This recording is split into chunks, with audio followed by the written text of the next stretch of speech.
Good morning, good afternoon, good evening, whatever part of the world you're at. You could be sleeping as well. And I'm feeling a little sleepy too, come to think about it. But we are here. So we'll give folks a few minutes to come around. Um we now assume we have a stable slot, so we didn't really push the promotional aspect. But it's always good to remind people. So I just started sending out some texts. But for those who will come on, they can share the show. Um, Let other people come on because I think this topic is a very good topic for us to delve into. Um, the role of the Ministry of Labor in job creation, I think is very critical because that's a major issue right now for a lot of people. Jobs, jobs, jobs. And my friend Joe Muller, that's what he says. That's what it's all about. Jobs, jobs, jobs. All even all the political posturing, the effort and commitment to quote unquote political ideology, which in a lot of cases is not much different across the board. For most, it's just about really application and implementation. And that's where sometimes a lot of political parties fall short. But to a large extent, the major issues we face are the major issues we face. Across the board, they are the same. But the approaches to those problems can be different. So today we'll be touching on the role of the Ministry of Labor. It's a very critical and pivotal role, and we just hope that um, people can rise up to what the roles are, what's expected of them, what the people expect from government, and what government should, on its own accord, be able to provide to the people. So we just talk shop for a few minutes. Welcome to the show. Let share this with others. Let's see who else can join us as we talk about this. And we're working on building more relationships out there from a business perspective.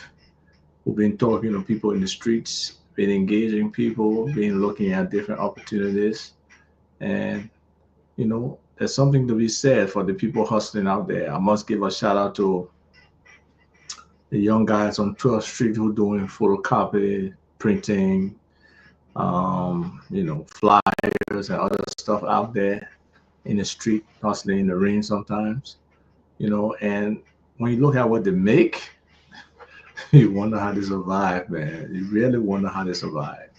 And it's a challenge. It's a challenge, and there has to be a way that collectively we can make it a little easier for Liberians to do business, for Liberians to thrive in business, for jobs to be created, for Liberians to, man those jobs that should be, you know, dedicated to them. Basically, by virtue of being a Liberian citizen, there should be a certain level of employment that should be available to you as a citizen in this country. So hopefully, we can discuss the role of the Ministry of Labor. I'm giving my man Akino a few minutes. Maybe Rufus will join us, but if not, we'll just be able to move the show along. Now, if you out there, you have a specific interest in labor, specific knowledge, specific education, we are always open for anybody to join, our presentations, our shows, because we believe in dialogue. We believe in um, people hearing different aspects of any one issue, right? Nobody has a monopoly on the best ideas or even on the subject matter because these matters are so wide, it's so diverse, and people can come in from different perspectives and be able to bring in different information that they can share with us. And we should always be open to learning. And that's where sometimes some people are handicapped because um, they find absorbing or receiving new knowledge from different people who they may have different perspectives about, they reject it. But we should always be willing to learn because we never know everything. So, just talking about the Ministry of Labor, like I just said a second ago, they play a serious role in job creation and also being able to secure employment opportunities for Liberians, right? And by the mandate, they got ways to do it. through local content policies, all these concessions we have, all these business investments we have here, um, whether it's the private sector or sometimes even in government, they have an obligation to ensure that Liberians perform those jobs because sometimes government itself is looking for expertise. And that's something we've been talking about for years, right? Or government endorse, um, you know, professional database for Liberians. We have pushed that, we have developed it, but the government has not endorsed it. Most recently, the Minister of Foreign Affairs called for, a professional database, but the framework exists, the system exists. It's about using it. It's about engaging and using it. And there've been other people who have called for that. But it's about actual implementation and taking on whether it's something that you can fine tune, that you can refine, but the opportunity is there for us to build that ecosystem. The system has been built. My colleague, Mr. George Creighton, has built that system. It's been around for a long time, but adoption has been a challenge, even for the professional Liberians. Whether it's because they may not want to have the information shared, or whether some people just tired hanging out with Liberians, they don't want to be involved in an ecosystem that all Liberian. But there's some challenges, and we have to overcome those challenges. So we just have to be consistent in our messaging. We are now being joined by a fellow who I think I know how he thinks. I think I know why he wearing those glasses today and looking all cool. Akino, join us, man. Welcome. What's going on? Thank you, thank you, thank you, thank you, thank you, Abba. Thank you so much for the opportunity. It's let me just try to get my audio here connected. Okay. Trying to get my audio here connected. Can you hear me? I can hear you clearly, loud and clear. Yeah, I need to get you in my ear. Hang on, give me 1 second. Okay. Yeah. So while the gentleman is setting himself and trying to get comfortable, want to welcome Cool Boy Crush. How are you and some of the other people out there? Drop a comment in, because um, I'm not monitoring who's coming in and who's watching. But if you would like for us to say, give you a shout out or share with you, just drop a comment in and we'll do that. But definitely welcome to the show. And this is a very critical episode, we hope, where we can really break down the role of the Ministry of Labor in trying to help create jobs for Liberians and also to be able to secure employment, especially for those jobs that are kind of designated for Liberians, right? Because when we look at this whole concession system or business system, all of these people typically have country plans. And in some of those country plans, it's clearly defined in terms of the local content, in terms of the capacity building, in terms of the jobs that will be created, So to the extent that we can elaborate on some of those policy formulations, some of the regulations that exist in terms of the Ministry of Labor being able to develop these national labor employment policies, being able to understand the daily structure of a Liberian life and what it means to promote decent work. What are fair wages for these people, and what are some of the inclusive job opportunities we can get to ensure, that whatever's happening in the labor market is fully aligned with our laws, with our development agenda. We have the arrest agenda, so that's where the focus, I think, should be, right? On agriculture, on rule of law, education, sanitation, and tourism. So, what are the targeted jobs that should be created in those areas? What are the ways that the Ministry of Labor can really support the job creation, job retention, and inclusiveness for Liberians in that job market? And those are the kind of things we'll talk about. What kind of regulations that will compel these foreign-owned companies, these concessions that exist to prioritize Liberians for employment for capacity building, for training, and then also for procurement opportunities. We have to be able to do that for us to be active, in this market. So, that's just a little intro. If you want to, join in and share something about it, please I, feel I, free. I, I I firmly believe that that's a very important topic, especially now in our time when we have His Excellency President Joseph Yuma Boakai going to France, going to the Emirates, attracting more direct foreign investment into Liberia. You have the major iron ore pelletization expansion at Mittal in Nimba County, and then also rail expansion. You've got Ivanhoe coming into the country. You've got so many natural resource exploitation opportunities that are coming, but the challenge now becomes what role um, does this very same leadership that's attracting all of these direct foreign investments into the country?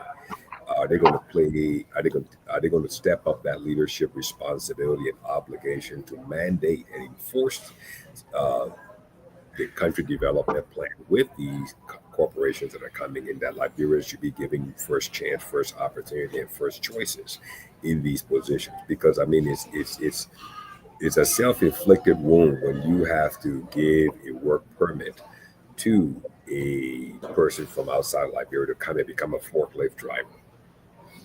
It's a self-inflicted wound. You're depriving Liberians of these same job opportunities. Why can't these companies be mandated to train and to develop Liberian human resource at the BWI level, at the LOIC level, at the MVTC level, at the University of Liberia level, all of these colleges and universities in all of the different counties? You got the Tubman Engineering Technical College down in Maryland County. Why aren't these companies being mandated to make specific strategic financial development to support human development in these institutions, so that when they come in as investors, we will have a good pool of human capital that they can retrieve from, that they can, so I think, investment partnership is more than just coming in and exploiting iron ore, exploiting timber, um,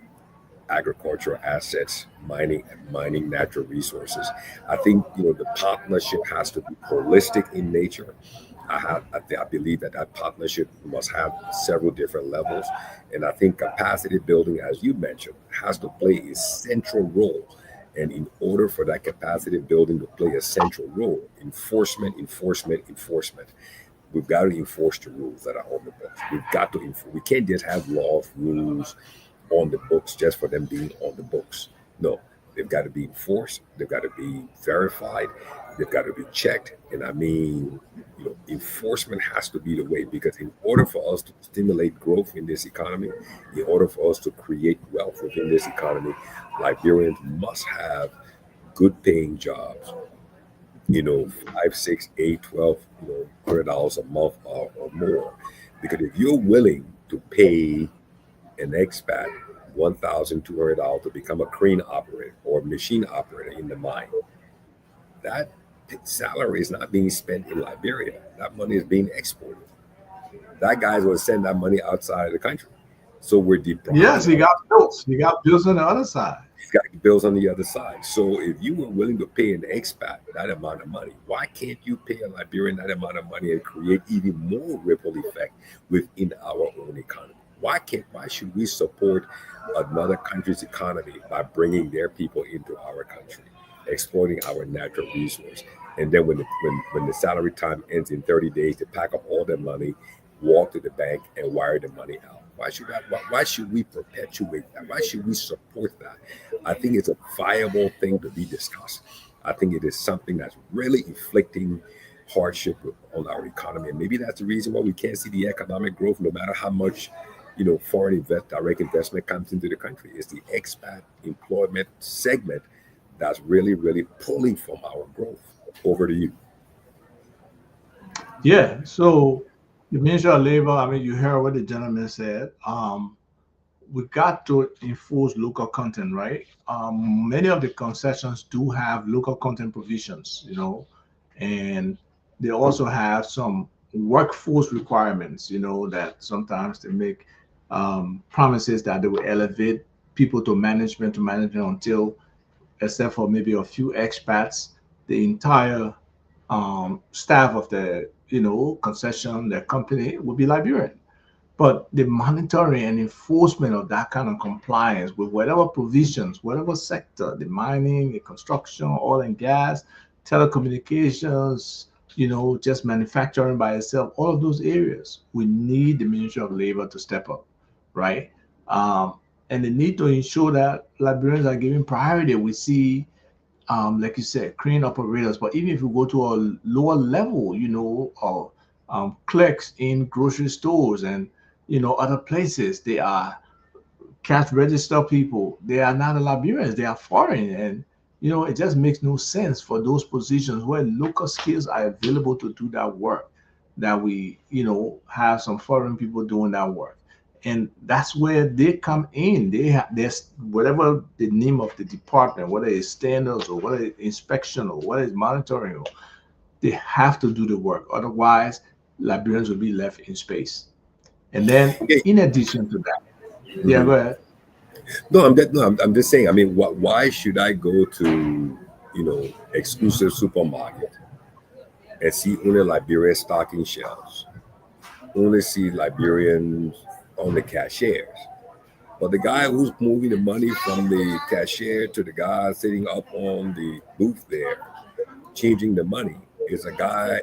You want to tell me a Liberian person is not competent, capable of a graduate from AMEU, UMU, UL in finance and management cannot, fill that position? Convince me that it cannot be done. Make it make sense to me. And I think this is where the Ministry of Labor, Mr. Minister, if you're listening, the burden falls upon you. You've got to play a major role in making sure that these jobs stay at home. These jobs are created for Liberians. These jobs must be filled by Liberians. And these companies, these corporations must provide, they must give, they must provide something convincing as to why an expat must fill that job. Why must an expat be the one to move the money from the cashier where I check out to the guy who's receiving the US dollar in that book? Why can't a Liberian graduate from UMU or UL fill in that position? Why must it be that the guy who operates the crane at the National Port Authority has to be some guy from Europe? Why can't a Liberian be sent to Europe to train in that position, bring that knowledge, that competence back to Liberia and to disseminate it to other Liberians there? But he must be paid that money, and then that money every month he sends that money back to Europe. We cannot continue down this road and keep asking ourselves why our economy is not growing, why we're not creating jobs, why we're not creating wealth in the economy. And these are the things that we're doing to ourselves. This is what we call self-inflicted wounds. We are doing this to ourselves. Forgive me of all the noise in the background. I'm in the airport. But we have to play a very important role in the ministry. This is the direct responsibility and obligation of the Ministry of Labor. The Ministry of Labor must take the lead on this. No question. And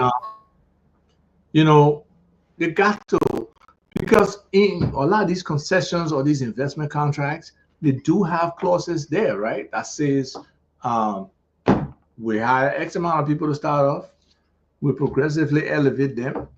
So they got to be able to submit some manpower development plans to the government. They got to show succession, how they will move, somebody will move from being a clerk to being a supervisor to being a manager. That progression within the labor force in the company should be an absolute part of the manpower development on reporting. Then, like you mentioned earlier, we got these technical vocational education and training institute, the TVETs, right? These companies should have some partnerships, whether it's the BWI, MVTC, or whoever, if they can have some kind of, and we should have maybe vacation job, but they probably need some kind of mentoring or some kind of what do you call this stuff name, apprenticeship kind of model, where some of these young people, while they are in school, they are assigned to these different places and they can do, some time there based on what their specialties are. Where initially it's a volunteer thing, but it's a volunteering to work where you volunteer first, and then based on how you do during that apprenticeship or that little program, then it's a reflection on you, and then you can eventually be, given work to do. Unfortunately, that's not happening. Even sometimes in government, we see some people volunteering for 2 years, 3 years, or whatever they call it.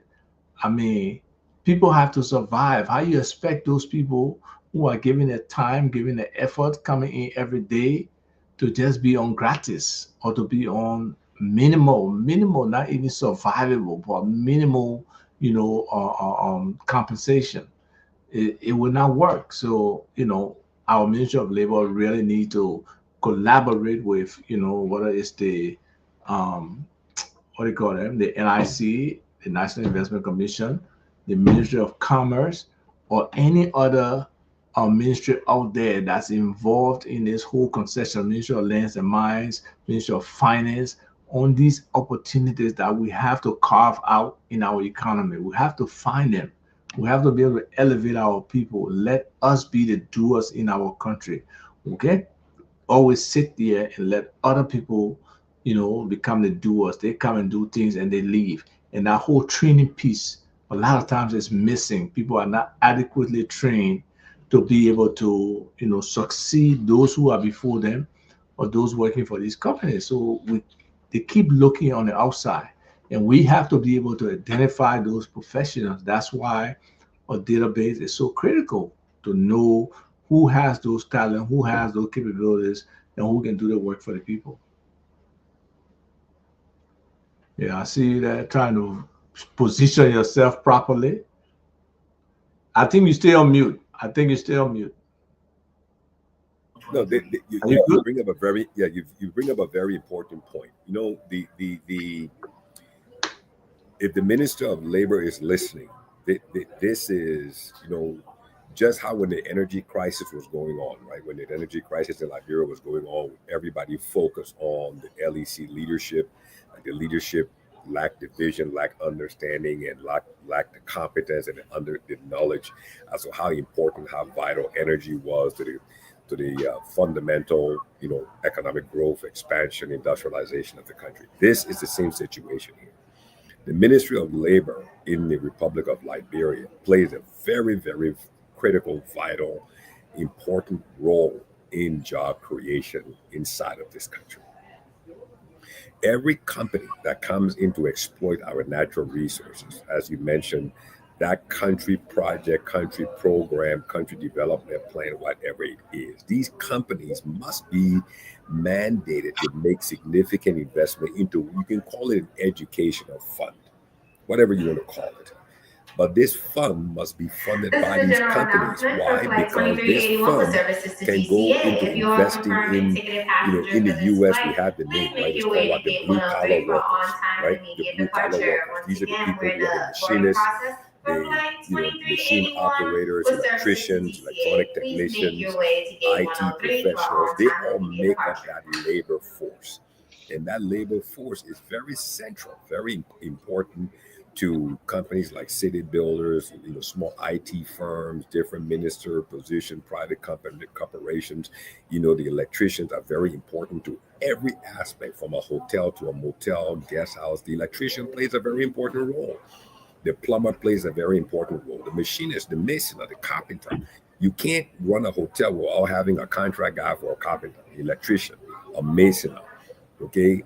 All the cooks, the guys who handle all of the restaurant side. These are good paying, high paying jobs that Liberians need to be trained in. And that's why the MVTC, the LOIC, the BWI, all of these vocational training schools are very important to produce competent, knowledgeable blue collar workers to staff these positions, okay, across this country for these companies that come in.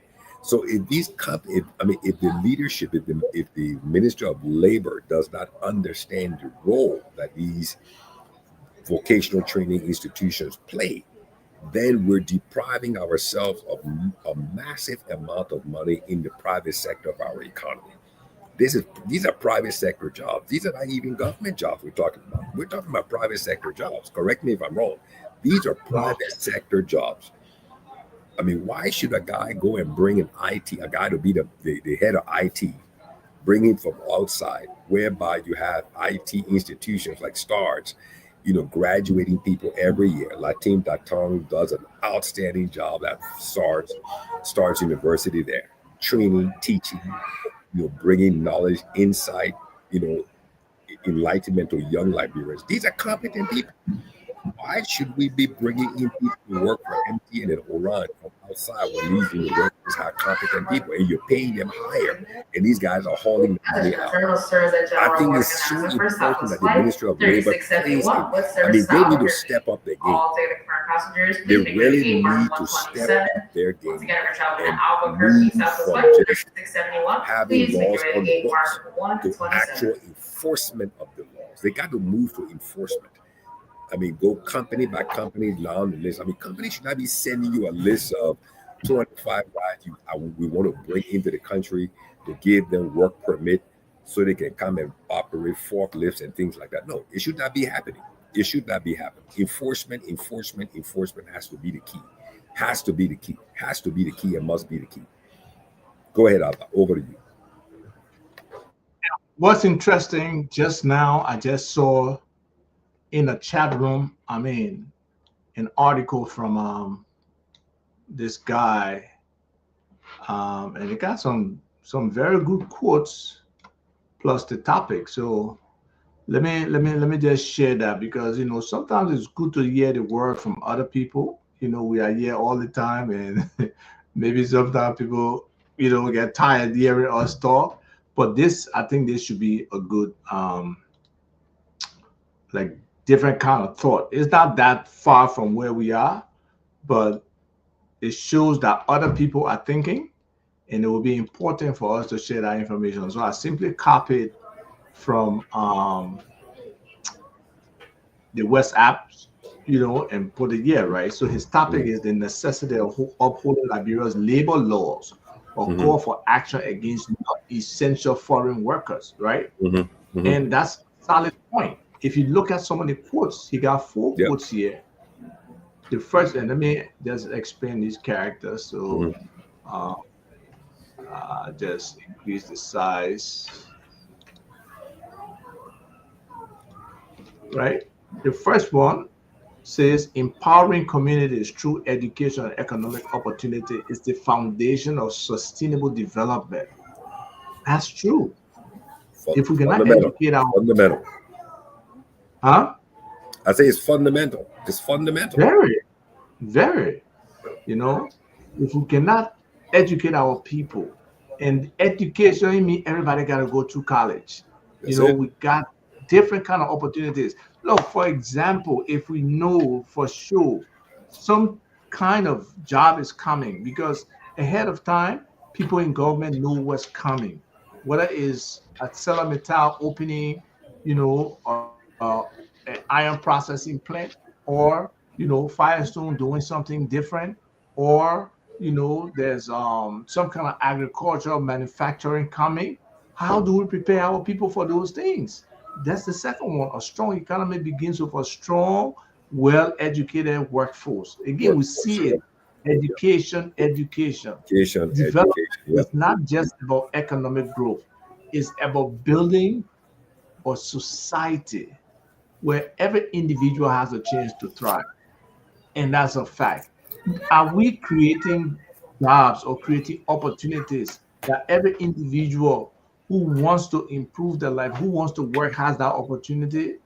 It's not happening right now. So it needs to happen, and there's the opportunity to happen. No society can surely be flourishing and happy of which the far greater part of the members are poor and miserable. That's the basis of economics. That's Adam Smith, the godfather himself, talking. Yeah. You're creating a recipe for chaos and confusion and dissatisfaction. Yes, that's what you're doing right there. You're creating a situation where people will start rising up and saying, why is my life not changing? See, So he just told me the situation that was recent, about the permit fees for foreign workers, right? Hmm. Hmm. But is increasing the fees the solution, or is it improving the capabilities of local employees that you don't need non-essential foreign workers? Because people are coming to Liberia, whether we like it or not, whether we think our country is moving forward or not, foreigners are coming and they are taking jobs, and they are taking jobs that Liberians really can do. So just increasing the fee, yes, it will be a little prohibitive, but it's not the solution. If you still don't have competent Liberians, you still don't have employers looking to employ Liberians, to clearly communicate where we stand in terms of any foreign investor coming in is very critical for our country, that will really be clear about how we are creating jobs for our people, how we are protecting jobs for our people. So if our government cannot do this, then it's really a problem. Yeah, It's really I don't think the issue is that the government cannot do this. I don't think that's the situation. I don't believe it's deliberate. I don't believe it's intentional. I just think there's a general lack of understanding. Why do I say that? Go back to there were a couple of quotes from the beginning of that article, right? okay. So let's look at Booker Washington Institute, for example, BWI, right? BWI. BWI has one of the best vocational training. It's one of the best. It's one of it's the biggest. It's the oldest, and it has one of the best vocational training for agronomy, for agriculturalists, right? Okay. So just think about how many rubber farmers and large rubber farm companies are benefiting from BWI, where they're not making any substantial investments. So they take the graduates, but they never even invested in the school. So they didn't even invest $1, $2, or $3 into BWI, but yet they still they take the graduates, put them on their farms, superintendents or whatever the case is, put them to work and reap the benefits of that graduate. Look at the way BWI is. If we all agree that Booker T. Washington Institute is the largest vocational training school in that country, why is it that they're putting out electricians, electronic technicians, accountants, bookkeepers, whatever the case is? Why is it that the companies in Magidi County have not even yet bought one Starlink and pay for the bandwidth to put on that campus and deploy a Wi-Fi to connect the dorms and the administration building to create a better learning environment for all the students to use Wi-Fi and data to enhance the learning and teaching and education experience? I mean, come on now. I'm sure Firestone has their own Starlink. So a $500 Starlink terminal cannot be deployed with 4, 5, or 10 access points to connect the dorms and everything else. A less than That's true. $10,000 investment, and Firestone cannot cover that cost. These are the things I'm talking about, because that investment with that enhancement from the education side will create so many more opportunities for these young people. The next thing is, these companies they must be made required. They have to be responsible to invest. Take for instance the William D. S. Tubman University down in Maryland. That's one of the largest technical institution in our country, right? One of the largest technical institution, engineering colleges, universities in our country. But yet and still, the former leadership for LEC brought in expats to work at LEC, to work in the deputy CEO position, because he couldn't find any competent Liberian to work in that position. All of that salary that guy made, he hauled it back to where he was from. So I think, again, the Ministry Yeah. of Labor must play a very important role. You go to Mittal Steel today. I mean, if anybody in Buchanan works on Mittal Steel who's listening to the program today, tell us how many expats work in Mittal Steel, in Buchanan, in Nimba, in positions where Liberians are qualified, capable, and able to work. Why aren't Liberians in those positions? Why aren't Liberians? Yesterday I was on a show. Yesterday I was on a show, and basically I shared some of these same thoughts with the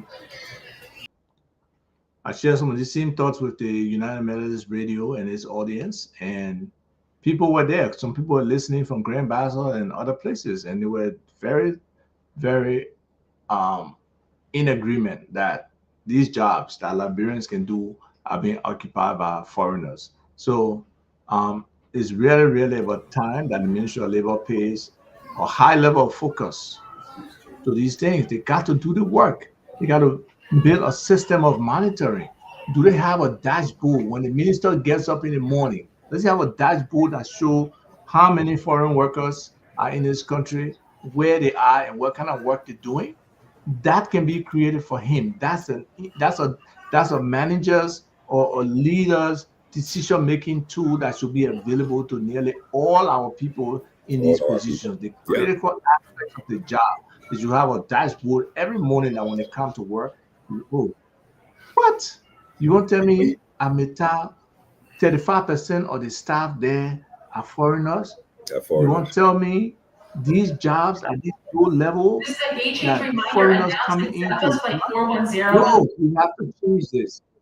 So on until we can really get to that level where our people are being included in this development effort is is not going to work for us because we are not building the capacity, we are not building the experience, we are not building the capabilities, and our people then are being left to the side, not only for Liberia, but if they wanted to go somewhere, if they just opportune to travel, to be able to Mhm. get a visa, to go somewhere, or maybe one of their children travel or family member and they can become a resident of another place. Do they come there with skills or do they have to Skills. That's start exactly it.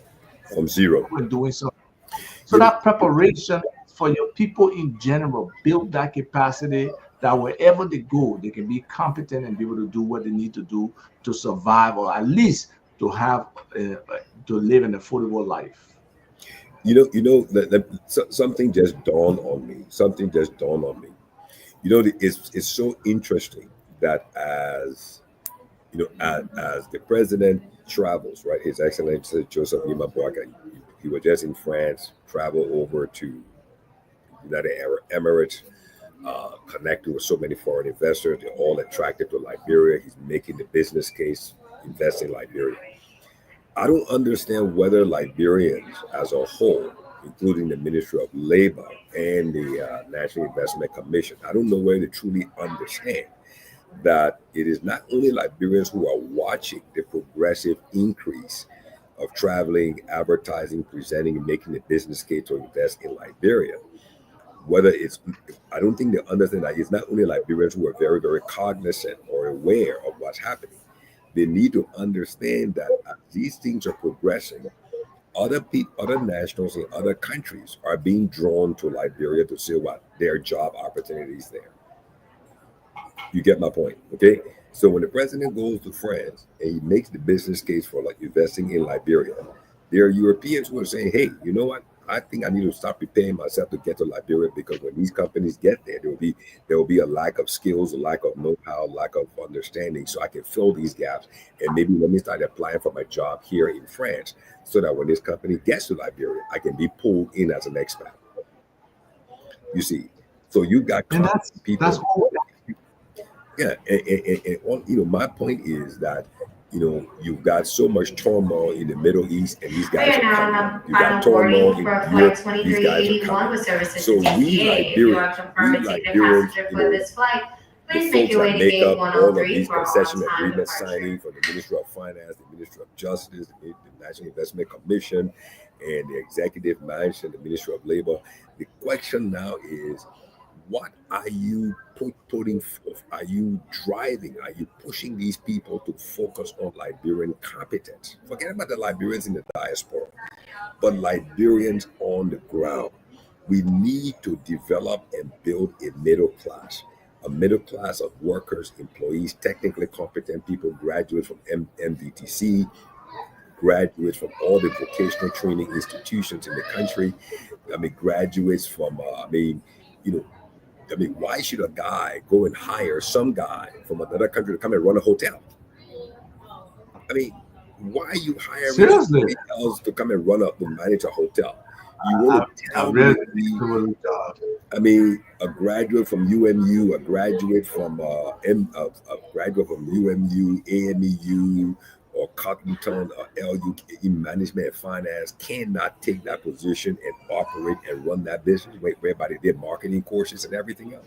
I mean, make this make sense to me. Why are we allowing this? This is self-inflicted wounds. No question. We're not protecting our librarians' Yeah. rights to work. Yeah, case in point, Thomas Fowler in that article, he asked the question, right? Is increasing the cost or the price of these work residency permit or work Austin permit? Fowler. Austin Fowler. I'm sorry, Austin Fowler, right? So that was the question. Now let's look at what President Trump did on the U.S. side with the H-1B visa. He increased the price, right? Because he was faced with the same issue. U.S. corporations were giving H-1B visas to expats to bring them in at lower salaries below American workers. So he said, you know what? I'm not even going to argue with you. I'm just going to increase the cost of the H-1B visa. And then all of a sudden, what? Now it becomes more expensive for you to bring somebody here to do that same job that an American can do here. And that problem went away. So now that was a challenge. That was an issue being addressed where in a developed, advanced, industrialized economy. So why can't we address and look at those things at our economy or at our economic level, where we are the ones who are growing, we're the ones who are expanding faster, we're creating more jobs, but those jobs that are being created, they're being created in the expat companies that are creating these jobs are taking them for their own people. And this is just unfair on the part for Liberians and our leaders, especially the Ministry of Labor. Mr. Minister, if you're listening, this falls on your plate. You are directly responsible for allowing this to happen because you're not enforcing it. I have no apology, but we have to call you out on the show today. If you want to come on the show, Business Talk, so you can kind of explain, justify, make this whole thing make sense to the public, to the general public. We welcome you on Business Talk to come and explain why we are allowing this. Yeah. Because this is a bread and butter issue. Liberians are looking for jobs everywhere. You go to any good hotel today, there's an expat managing the hotel. You got a whole bunch of people graduating right now. They don't know where they're going. They don't know what the prospects of jobs are. Yeah. So, let me just compliment one guy. Let me just make a bold, open compliment. Lester Kroma, the owner, operator, entrepreneur, leader for D Calabash. That young guy runs his business. He's got 100% Liberian operation. He's trained his people. He's invested in his people. He's trained them. He's developed them. They had different roles to play, and he's put the systems in place. And you go there, he's running 100% Liberian operation. So why can't that be a model that other companies can follow? If he's done it or he's doing it, and he's producing transformational results, then why can't it be duplicated or replicated in the same way? That's all I'm saying. I just had to put that in there because that means it can be done. It can be done. That's a great point. It really can be done, and it can be extended to some of those technical, areas or sectors where you may claim or think Liberians are not there. But if you search hard enough, you find that Liberian, you find a capable Liberian that can do the work. And then how you set your ground rules are also very, very important. But then there's when we're talking about, there's the other situation about, the regulating the job market and the job security, because a lot of people are working without any security. And that's part of what the Ministry of Labor should be doing. Without a doubt, Abba, I think, like you said earlier, enforcement. Is there a job board? Are you requiring these corporations, Kavala Rubber Corporation, the timber company, the logging company, the mining companies, the agriculture companies, the Firestone, in whatever segment, are you requiring these companies to post their jobs? We have the Decent Work Act of 2015. I'm not sure.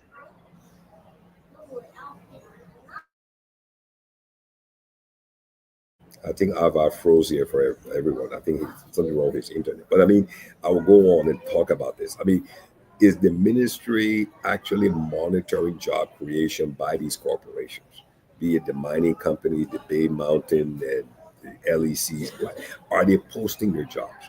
Are they going all out in every way to make sure that Liberians get first choice on creating these, on getting these job positions? Because if the ministry is not enforcing the rules, the laws that are already on the book as it relates to creating Liberian jobs in these different sectors, then we Liberians are on the losing end of these jobs that are being created as a result of the exploitation of our natural resources. And we're not even getting the benefits of it because it's not only the iron ore that is being mined and then pelletized and then sold overseas that we're supposed to benefit from. The greatest benefit in the exploitation of our natural resources is the that's created, the service industry that supports the running of that mining operations and all of the jobs, the ripple effect from that mining concession operations. There are so many new jobs, and from drivers to forklift operators, machine operators, electricians, electronic technicians, IT, infrastructure, service technicians, all of those jobs, the operational cost, everything that has to do with the mining operations, what percent of that operations are Liberians? We do agree there are some specialized areas there where Liberians are not yet trained and they haven't yet been developed. But the question now becomes, what is that company's roadmap to move the expats out and get Liberians trained to move them into those positions? There must be a roadmap by those companies so that they can present a workable, timetable related roadmap, get Liberians trained in those areas where you say, okay, expats know it. That's fine. I agree, starting off. But then what is the roadmap to progressively bring Liberians in, get them trained, and then progressively move the expats out and move the foreigners? Yes, that succession is critical. Having a Very succession important, path very important, very important, is critical very important. to be elevated, and that's why I wonder what kind of decision-making infrastructure the ministry has. How are they keeping tabs on all these different things? Because the paper environment is not working. They go to the file cabinet there and go check on our company folder. It's not working. We need them to build systems, and they have to find a way to do it to make their work easier, to make them provide the different services that they're really supposed to provide to the Liberian people, ensuring fair compensation, ensuring that they are safe at their job, ensuring stability. Again, they got a standards division, they got an inspection division. These are things that they need to be doing. But with the use of technology, you amplify. That's a force multiplier in terms of your capability. How have they been tracking disputes in different places between employees and employees? What was mediated, what went to the court, how all the things happen, so you can be able to track repeat practices and say, oh, this is the culture this particular company has exhibited. We see over the last year, 10 or 15 employees have complained of X, Y, Z. Okay, or the other company can just terminate people that kind of crazy way. So we see the record here. They have terminated 35 people over just a 15, 18-month period. What do we do? So these are the kind of things that our Ministry of Labor needs to be looking at to ensure that the rights of workers are protected. At the same time, yes, we expect productivity. Yes, we expect them to operate and produce at a certain level. But in the same token, we expect the people to be able to treat them fairly, to be able to compensate them fairly, to be able to provide a right working environment for them. And that's why we hope that the Ministry of Labor can really focus on this Decent Work Act and make sure that they are complying, they are enforcing, and making Liberians elevate themselves in terms of, because your self-esteem and your dignity is tied to your work, right? If you are completely disrespected in the workplace, if you are not treated fairly in the workplace, that carries over. Some people take it home, some people take it out on other people, and it's very troubling. So we need our Ministry of Labor to step up. It's not a small job. A lot of people don't recognize it, but they have a huge task This is a in this announcement for Puerto Rico. growth effort of our people. So we're just asking them, the minister, we're not giving you a hard time, Chief, but we're just asking you to really come to the table and be able to, help our people get jobs that really should be for them, but being given to foreign workers, especially mid-level to low-level jobs. Being able to make the case, a better case for local content in all This these is a game change announcement for Puerto Rico, 11/8. In all these different activities, opportunities, jobs that are coming to the Liberian people. So I know you're in the airport there. I know it's not easy because I'm listening to you. I mean, take for instance right now, right? Right. The new leadership management team at the Liberia Electricity Corporation with Mohammed Sharif. Okay, they've got a growth strategy. They've got a dry season strategy to make sure that the power stays on, the power remains on, to make sure that the economy continues to run, job creation. But one of the things that they're doing is that they're doing this major interconnect for Buchanan, the city of Buchanan, and then they're running power down into Riverside. So if you look at it from the project as a project management professional, as you corrected me last week, just think about how many new jobs are going to be created, moving people from generators onto 24/7 utility power line in the city of Buchanan, that holds one of the largest investments in this country, which is the Mittal Steel, part of the operations in Lima, part of the operations in Grand Bassa. So what is the anticipation from the Ministry of Labor? HPX is coming to that environment, and with that, there will be more services required. So exactly yes, right. So we've got to say what are the areas that jobs will be needed, and how can we prepare the people for those jobs? I mean, so is it only us who are not thinking? And then you got all the folks in all of the neighboring countries, the guys in Europe, the guys in different countries. You're saying, you know what? Ivanhoe/HPX is coming. The power generation infrastructure is being expanded. There will be so many new jobs that will be created. So let me start making my way towards Liberia.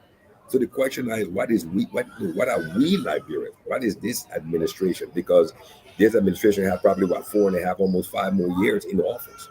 What is the strategic plan? What is the strategic four and a couple of months? Okay, what I'm saying, 4.5 years. What is the strategic plan in place? What is the strategy in place to drive this plan, to create jobs, to make sure that Liberia, 60, 75, 80, 90% of those jobs that will be directly created as a result of power generation capacity, power transmission, distribution capacity across Grand Bassa County into Riverside, that Liberians will benefit from that. A graduate from LO, because don't forget now, Grand Bassa College has a community college right there in Grand Bassa in Buchanan. There's a community college right there. Senator Finley, you're there. Senator Youngvi Kanga, President of the Pro Tem of the Senate. This is your county. The representatives that are there. What are you guys doing to make sure that Grand Bassa citizens are put first for these jobs? Are you going to fall asleep at the wheel? Even we talked about it last week. All the senators and the representatives in every county, you need to hold these foreign investing companies in your county. You must hold them accountable to make sure that your citizens are given first strike. Discussions when the citizens are protesting or raising contention, they go in there, they get brown envelope, and they come back and their representation dies. So at what point do we prioritize the people? At what point do we really try to make sure that the Liberian people are at the top of the totem pole in terms of prioritizing who you're trying to serve, whose mission, vision, opportunities, or whatever you put in on the table. Who do you work for? The foreign company that hire you, it was the people who hired you. You work for, by, and of the people. The people voted you into office because you sold them, you convinced them that you would best represent their interests. So I think that the people, they're not asking for anything that they do not justly deserve. These jobs are theirs. Their natural resources in their land, I mean, Golden Beryllium in the southeast is the management team of Liberia, or the all expatriate. Yes. Golden Beryllium spreads across Grand Bassa all the way into Riverside. That's a major agricultural company, processing, taking out of the nitrogen out of the soil, plant thousands of acres or hectares of oil palm, processing it and shipping it out. Are Liberians actually truly benefiting from that? Because, like I was saying before you went off with your data challenge there, is that the benefit is not just the natural resource that's being exploited, but it is all of the service industry jobs that surrounds the operation of that mining concession.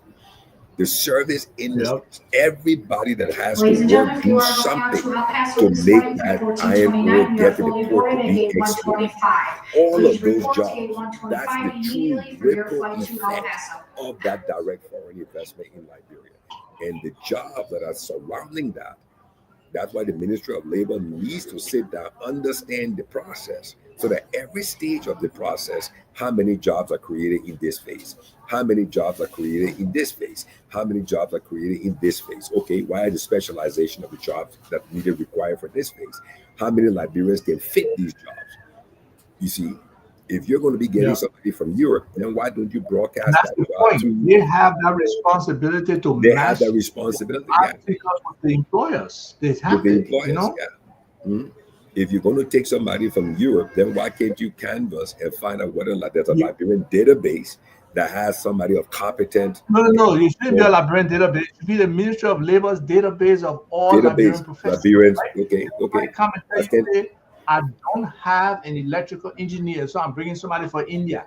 You plug it in and say Liberian electrical engineer or electrical engineers, and see the list of Liberian electrical, and try to make an effort to reach out to some of those people and say, Yes. There's a job available, but they say no Liberians. Do you know some of the electrical engineers that we could employ here, or that we could put forward and say, look, we have these people, they're not working, they're available for this role. You can't send this role off, vet these people and see whether they're competent to do this thing. If we can't do that, we're not protecting the Liberians who are looking for jobs or who need jobs. So the Ministry of Labor, again, sorry to keep calling your name, but when it comes to protection of Liberia and putting up Liberian for jobs, it's your responsibility to have that labor database to be able to create these incentive programs around jobs, whether it's youth internship, whether it's participating. Jillian Claire Davis, here again, 125 for your flight to El Paso. Please report to 125 immediately. You have to do Jillian it. Claire Davis and Max Vila, please report to 125 immediately. Go ahead. No, you go. You say you were at someplace here. I was on again talking to these guys who do photocopy and stuff, and I see, they are there all day, they are there early, they are there late. How do they elevate from just doing that to probably expanding? Stationery is an area, if I remember right, from the liberalization policy where only Liberians should be involved in, retail stationery. Unfortunately, we don't see it that way. There's a lot of foreigners in that space. How do we reclaim that space? The Ministry of Labor can help, along with other agencies that are responsible for liberalization. So the cross and interagency relationships to ensure that Liberians get jobs is critical. The Ministry of Education has to work closely with the Ministry of Youth and Sports, where youth are concerned in job creation. They have to work with the Ministry of Commerce and Industry to see how Liberian investment, small businesses and other stuff are rising, and with NIC to see when investment is coming in, what is the link for job creation? What is the link for local content? What is the link for Liberian participation? It is so complex. What is the upward progression, that path that can ensure succession of Liberians taking over these jobs in a certain amount of time? If we can do that, our private sector will be more vibrant, And we need that to be done. So, we call on this Ministry of Labor to really look at these things and then, be able to help the Liberian people participate in their own economy. I think one of the other challenges, Abba, is that, like I said last week, I think we're not. I think one of the challenges of the various ministries you just listed, from education to labor to Ministry of Commerce, National Investment Commission, I don't think they're looking at this thing holistically. I think they're so siloed. Every ministry is only looking at one specific thing. They're not looking at things in a holistic way to say, look, there has to be a bigger plan. There has to be a bigger strategy here. So I think like you rightly said, if they cross-pollinate, if they share information, if they truly open their idea, their mind, and look at it from a bigger perspective, I think they will be able to see it holistically and then start trying to eliminate the silos and the barriers and share information back and forth, so that again, the economy can truly benefit from everything that's going on and stuff like that. So I think we're almost at the end of the show, right? Yeah. So we can just kind of look at some of the things that this ministry needs to do in terms of advocating for our people, in terms of getting them, jobs where those jobs are really, for them. It's like just saying, oh, this is your thing, come and take it.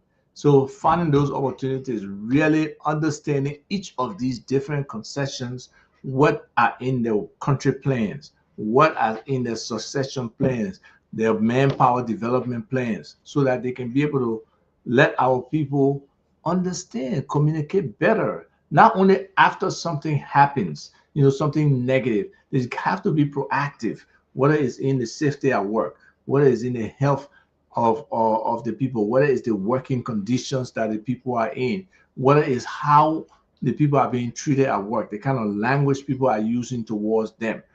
People are not slaves. Even menial labor people are not slaves, and you can't treat them like that. So that protection for our workers, whether they're in the informal sector, whether they are vulnerable workers, how is labor factoring and protecting those people, or even those people who have worked and put in time, who got Social Security? How are they being protected when they get to that retirement age? So it's all important. Our women, the whole gender issue with regards to labor, what kind of discrimination is in the workplace or in the opportunities for jobs with people with disabilities? So the work is huge for the Ministry of Labor. We understand that, but we have to see that they're trending in the right direction. They are trying to make a difference for our people, and they're working towards seeing, how this surface, this ecosystem of labor is being directed more towards Liberian and Liberian opportunities than it just being laissez-faire. Anybody can just come here, do what they want to do, and our Liberian people are not benefiting from our natural resources or our investment opportunities that drive capital and opportunities for these people who will come to invest in Liberia. We don't want everything to go out. We want some of the stuff to stay here. Yes, you are 100% correct. But again, before we go to closing statements to end the show today, because I have to jump up and start heading towards my gate, and you have your things to do today, I think, if they cannot solve the fundamental issues or challenges, if they cannot address those fundamental things, such as, cross-pollinating, eliminating the silos, sharing information, understanding the big picture, seeing that, if we're going to, create more investments at home, then we have to be, the Ministry of Labor is the key enabler for that. Because the more Liberians are placed into those positions with those foreign direct investors that come to create massive investments in the country, the more the Social Security investment can be made, because more money will be put into that at higher wages. And then more Liberian homes will get more money And then a second business can be created at the home, because if the husband brings in more money, he will give his wife some money to go and start a business. So the ripple effect from that will be great. And then more wealth can be created within the country as a whole. And Liberians can retain more of that money in country, and we can start seeing a major transformation of our economy, transformation of our people, and betterment of their lives. And our overall democratic experience can become better. And that then when people ask themselves on Christmas night, am I better off now in December than I was in January? The man can say, yes, indeed, I'm better off. My life is better today because of A, B, C, and D. So I think, again, Mr. Minister of Labor, if you want to come on the show, reach out to Ava. We will welcome you on the show so we can go deeper and wider and higher on this issue, because this is something that's very important, very pivotal to job creation, economic growth, wealth creation, transformation of our economy. Enforcement of the labor laws on these foreign companies that are coming in and just giving, jobs to expats who, especially Liberians, can be doing these jobs. So that's my point. So, Mr. Minister, we beat up on you today. We're giving you an opportunity to come and defend yourself on the show, and let's talk about it. It's not personal. We just happen to love Liberia a lot. It's not even defend, because we're not attacking. We're just saying what should be done, So we just hope that, I know our people have a defensive nature, but this is not about defending. We are just looking at the opportunities that exist for the Ministry of Labor to be more impactful. And maybe they're doing everything we're saying, but just share with the people, let the people know what you are doing and how you are making an impact for them. And that's important. Sometimes people who have no idea your advocacy or the efforts you're making for them, they tend to be negative. So I know you're traveling, man, but I really appreciate you coming to the show, participating. So we look forward to the next show. Folks who are building relationships with